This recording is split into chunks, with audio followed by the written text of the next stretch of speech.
আমি অনেক বেশি সচেতন। আমার কাছে মনে হয়, কারণ কি আমার কাজগুলো সবসময় আমার বোন আর আমার মা সিলেক্ট করে দেন, আমি করি। সো আমার এসব কখনো মানে নিজে সিলেক্ট আমি কিছু করি না। সো আমার এই কাজ সিলেকশনের পিছনে আমার পুরো ফ্যামিলি থাকে, যে স্ক্রিপ্ট পড়া, তারপর ক্যারেক্টার চুজ করা, সব আমার ফ্যামিলি করে। এবং আর এটা অনেক একটা লেন্দি প্রসেস, অনেক ভেবেচিন্তে সিলেকশন করি অলওয়েজ। এই যে আপনি যে অনেকের সঙ্গে অভিনয় করছেন, নিহা বলেন, তটিনী বলেন, কেয়া পায়েল বলেন, সবার সঙ্গে, তো দুদিন পরে দেখা যাবে আপনি তাদের প্রতিদ্বন্দ্বী হয়ে যাবেন, এইটা আসলে কতটুকু ভাবাচ্ছে?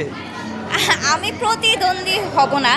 আমার মনে হয় আমি যেটা হব, আমি ওনাদের কাছ থেকে শিখছি, কারণ কি ওনারা আমার অনেক সিনিয়র।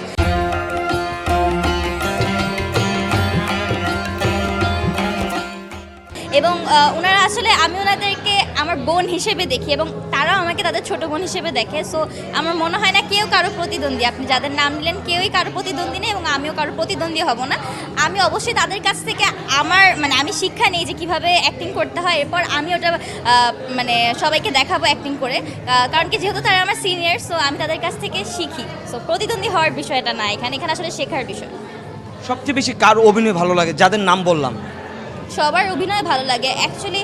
এখন তো সবাই খুব ভালো সিচুয়েশানে, ভালো জায়গায়, তাই না? অবভিয়াসলি কোনো রিজনের কারণেই ভালো জায়গায়, তো কাকে ছেড়ে কাকে বলবো? সবাইকে খুব ভালো লাগে এবং আমার সবার সাথেই খুব ভালো বন্ডিং। একের পর এক কাজ করছেন, পাশাপাশি পড়াশোনা, দুটো কিভাবে ব্যালেন্স করেন?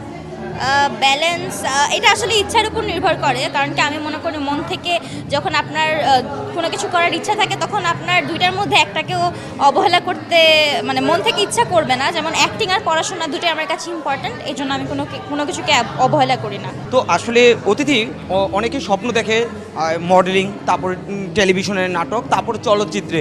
তো চলচ্চিত্র নিয়ে আপনার কি ভাবনা? করবো ইনশাল্লাহ, এখনও তো মাত্র এখানে শুরু করলাম, আরও কিছু বছর করে নেই নাটকে, আরও কিছু একটা নিজের স্পেস ক্রিয়েট করি, এরপর ইনশাল্লাহ ভেবে দেখবো চলচ্চিত্রের বিষয়। এখনই এত ভাবছি না। নিজেকে আসলে কোন পর্যায়ে দেখতে চান? ভালো পর্যায়ে দেখতে চাই অবশ্যই, এবং যেটা আমার জন্য ভালো সেটাই চাই। যদি সেটা অ্যাক্টিংয়ে না হয়, অন্য কোথাও হয়, যেখানে আল্লাহ ভালো রেখেছেন সেখানেই যাতে হয়, এটা চাই আর কি।